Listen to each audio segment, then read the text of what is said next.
My friend mirrors everything I do, and now she's copying my medical condition. Posted by u/creative_device_6764. I feel like I'm losing my mind and just need someone to tell me I'm not crazy. My friend, let's call her Stacy, has always had this strange habit of mimicking me, but recently it's gone from slightly annoying to deeply unsettling. It's like she's trying to become me, and I don't know how to deal with it anymore. I'm 25, and Stacy is 24. Stacy is a fun person to be around, and we've been friends for over 5 years now. She comes over, and I let her borrow my clothes or give her clothes that I don't want anymore. I don't really like her style, but she lets me borrow her clothes when I want. I knew she had a tendency to lie, but the lies were harmless, or at least I thought so. Sometimes, it felt like she was just joking or trying to make herself seem more interesting. I ignored it, which, in hindsight, was a mistake. Over time, though, the lies became more frequent, and I started to notice how often they revolved around me. We were fine, and our friendship was good, but I started to feel weird about her when my sister messaged me, saying Stacy had been talking behind my back. She was telling people that I kicked her out of my condo and that I had men constantly coming in and out of my place, making her feel unsafe while she was there. Big lie, by the way. Here's what actually happened. Stacy had come to my city while I was back in my hometown. She was staying with another friend, but that arrangement fell through. Without asking, she started bringing all her stuff to my place. She didn't book a return flight home and didn't ask if she could stay long term. My roommate doesn't like Stacy because she's messy, she leaves clothes everywhere, and doesn't clean up after herself.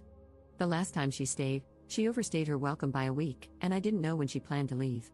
This time, my roommate was coming back the next day, and I knew she wouldn't want Stacy staying with us. I politely asked Stacy if she could stay somewhere else, explaining the situation. She said it was fine and that she'd stay with another friend. But apparently, she turned around and told that friend all the lies my sister relayed to me. So, onto the mirroring. The copying happened over long periods of time. We've been friends for 5 years now, but I only started noticing it about a year ago. Here are some instances where I felt she was copying me.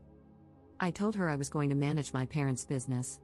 A week later, she told everyone she was going to manage her parents' business too. It never happened. I said I was moving to the city to finish college. Suddenly, she was telling people she was moving to the same city for college. It never happened. I started looking for styling jobs and internships.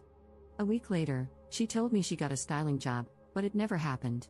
There were other instances, though small, like when I got a new phone, and she immediately blurted out that she was going to get a new phone for free from some guy. Or when I got a tattoo from a popular tattoo artist, and she instantly claimed that the artist had messaged her for a session, but she couldn't go because she was in the hospital, things like that. At first, I brushed it off, thinking maybe she just wanted to feel included. But the pattern of claiming to do what I was doing, without actually following through, kept happening. I've always been someone who works hard and takes pride in being productive. I understand that a little mirroring is normal in friendships, but Stacy's behavior felt different. She's someone who doesn't have much direction in life, she hasn't finished high school, has no real plans or passions, and doesn't put effort into learning skills that could lead to a career. I try to be patient, but things escalated in a way I didn't expect. She copied my medical condition. This was the tipping point, and a situation I have never been in before, and I felt so creeped out about it. About a year ago, I had a partial salpingectomy due to an infection in my fallopian tube. It was one of the most painful experiences of my life. My tube ruptured, and the infection spread throughout my body, sepsis, I believe it's called. Luckily, I was already in the hospital, so they removed the tube and started me on antibiotics. Even so, my doctor told me I might struggle to have children in the future. It was traumatic, and the recovery process was long and emotional. A few weeks ago, Stacy went to the hospital. I messaged her to ask what happened, but she just sent a selfie of herself in a hospital bed. I was busy with finals at school, so I didn't follow up right away. 2 days later, she messaged me again, saying she was exhausted from being in the hospital for 4 days. I asked what was wrong, and she said she had the same condition I did. I was shocked. She claimed she had a ruptured cyst in her fallopian tube that became infected, almost went into heart failure, and needed a blood transfusion. She said she was supposed to have surgery, but they didn't proceed because of her weak condition. I immediately knew she was lying. If your fallopian tube is infected and ruptured, surgery isn't optional, it's mandatory. I'm not a doctor, but after my experience, I did a lot of research, and what she described just didn't make sense. Now here's the thing, I told people I had a ruptured cyst because I didn't know how else to explain my condition without getting into the gross details. You say cyst, and people don't really ask anymore. The truth is, it was a really bad infection that only escalated because of my IUD. The infection grew in my fallopian tube and got so big they thought it was a cyst at first, hence why I decided to just call it a cyst. And I did mention to her that it was a good thing I was already in the hospital because if all that happened and I got sepsis, it could have caused heart failure. I feel like she only mirrored what I said but tried to make her condition seem worse. Nothing she said made any sense. She was in the hospital, but the reason she gave sounds completely made up. Even on a group call while she was still in the hospital, she was listing medications to herself, almost as if she was trying to convince us it was real. She also later told a story about how she jumped on the hospital bed when her brother came to visit. Who does that after a life-threatening emergency? At this point, I felt insane. Because who lies about something like this? Am I crazy? Is she copying me? Is she really a bad friend? Am I imagining all of it? Reading into it too much? Is it bad if I don't want to be friends with her anymore? She's my friend, and I want to help her, but it's hard to approach her if all she does is lie. I want to distance myself from her, but we have mutual friends, and I know she'll spread more lies about me if I pull away. Has anyone else dealt with a friend like this? How do you create distance without creating unnecessary drama? Edit. I want to add that a few hours ago, she just posted a screenshot on her story of a course list with the same subjects as the course I'm taking right now. She has never shown any interest in my course, so this is really weird. I wonder if she's just messing with me at this point. Update 2 months later. Hello everyone, I wanted to thank all the people who have taken the time to read my last post. I'm really grateful for all the advice and for helping reassure me that I wasn't crazy. I reached out to a lot of my friends during the holidays and told them about the concerns I have with Stacy. I don't know where to start, so I'll try to organize my thoughts as much as I can. But honestly, it's a lot worse than I thought. I haven't run into her at all since I went back to my hometown, thank God. When I knew she was back in town, I avoided going out altogether, barely replied to her texts, and obviously told my friends, who were very supportive, by the way, that I did not want to be where she was.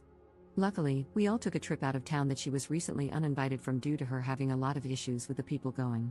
I'm thankful for that because I really did not want to see her.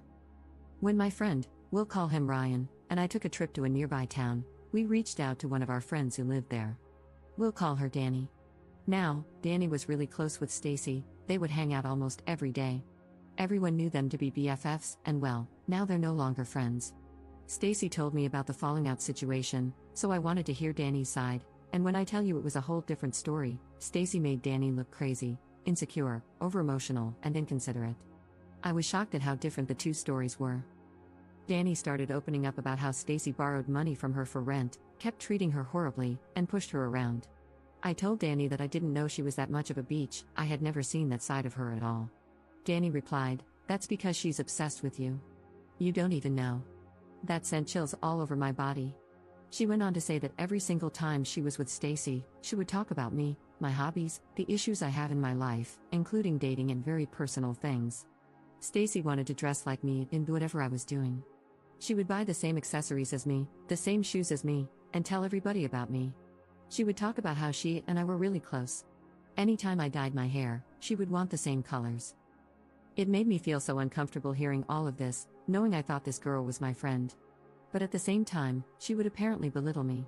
Anytime someone gave me a compliment and I wasn't there, she would tell people I smell bad, have poor hygiene, and that I slept with a lot of guys. She would also claim that I got all of my connections from her. Meanwhile, she was telling Danny that she was only friends with me because she could get connections from me. Hello, the contradictions? And Danny added that Stacy does not shower. She doesn't even own her own soap, shampoo, or conditioner. That's when I realized where the comments about me having bad hygiene were coming from. All of the insults she throws at other people are really just reflections of herself. She sleeps around. She has bad hygiene. She gets her connections from me. She is insecure. These are the kinds of things she would say about others, and now I see the pattern. It's all just her mirroring her own insecurities and projecting them onto other people. I couldn't say I was shocked, but I was definitely hurt and had chills. When I asked Danny how long this had been going on, she replied, "Since the first time she met Stacy, which was 4 years ago. I can't believe I was friends with Stacy for so long and never noticed how toxic she was. She would even end up not paying her rent because she'd spend all her money buying the same things I had or traveling to my city to visit me. Also, I kind of figured out her medical condition that she claimed was the same as mine. It was an STI/STD. One of the guys she was seeing also ended up in the hospital, and she accidentally let it slip to one of our friends that it was because of her infection. I'm not shaming her at all, I never cared how she chose to live her life, but I always reminded her to wrap it up, especially if she was seeing guys like that. Well, I hope someone reminds her now because she will not be hearing it from me or hearing from me anymore, at all. I feel drained by all of the information I've been getting about her. I guess now that I see her for who she really is, I can finally hear what other people have been saying more clearly. My close friends and I all agree that we've learned a lot from meeting Stacy. I was too nice and too generous, and I allowed myself to be used by someone I thought was my friend. She's a flat-out narcissist, and honestly, I kind of knew it from the moment I met her, but I let it slide. Now, I'm more skeptical of the people I meet. I honestly hope I never have to see her again.